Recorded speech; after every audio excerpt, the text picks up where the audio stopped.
मी पार्थ पवार आणि सुनेत्रा पवारांशी सध्या बोलत नाही, शरद पवारांच्या राष्ट्रवादीचे आमदार रोहित पवारांनी हे स्पष्टीकरण दिलंय। पार्थनं VSRच्या विमानातून प्रवास केल्यामुळे मी त्याच्याशी बोलत नाहीये। सुनेत्रा पवार राममोहन नायडूंसोबत बसल्यानं मी त्यांच्याशी बोलत नसल्याचं रोहित पवार म्हणाले।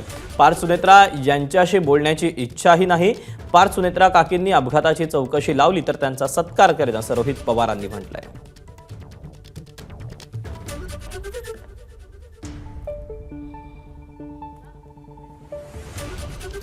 पार जेव्हा VSR मधून प्रवास केला त्यांनी आणि काल काही दिवसांपूर्वी जेव्हा राममोहन नायडूंबरोबर काकींचा फोटो मी बघितला, त्यानंतर मी कोणाशी चर्चा केली नाही आणि मला करायची सुद्धा इच्छा नाही। आम्ही न्यायालयामध्ये जातोय, लोकांपर्यंत जातोय, CID पर्यंत जातोय, प्रामाणिकपणे लढतोय आणि या सगळ्या गोष्टी बघितल्यानंतर दुर्दैवाने आम्हाला प्रश्न असा पडतो, खरंच आम्ही लढलं पाहिजे का नाही लढलं पाहिजे। ही जी अजितदादांची केस आहे ती CBIला या येणाऱ्या 28 तारखेच्या आधी जर सुपूर्त केली जाईल या राज्य सरकारकडनं, मी स्वतः जाईल, सुनेत्रा काकींचा सुद्धा सत्कार करेल।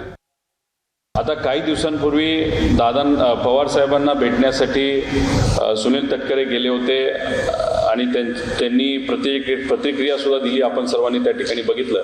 पण आम्हाला असं कळतंय मी अजूनपर्यंत न साहेबांशी बोललोय न सुप्रियाताईंशी बोललोय, पण काही प्रमाणात आम्हाला जी काही माहिती कळालेली आहे की फक्त सुनील तटकरे एकटे होते असं नाही, कदाचित प्रफुल्ल पटेल सुद्धा त्या बैठकीमध्ये होते।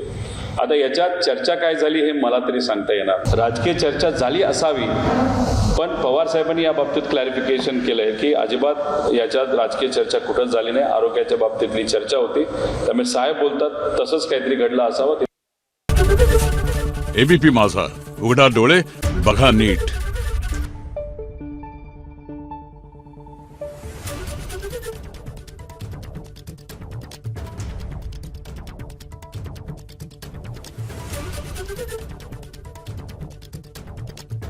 Thank you.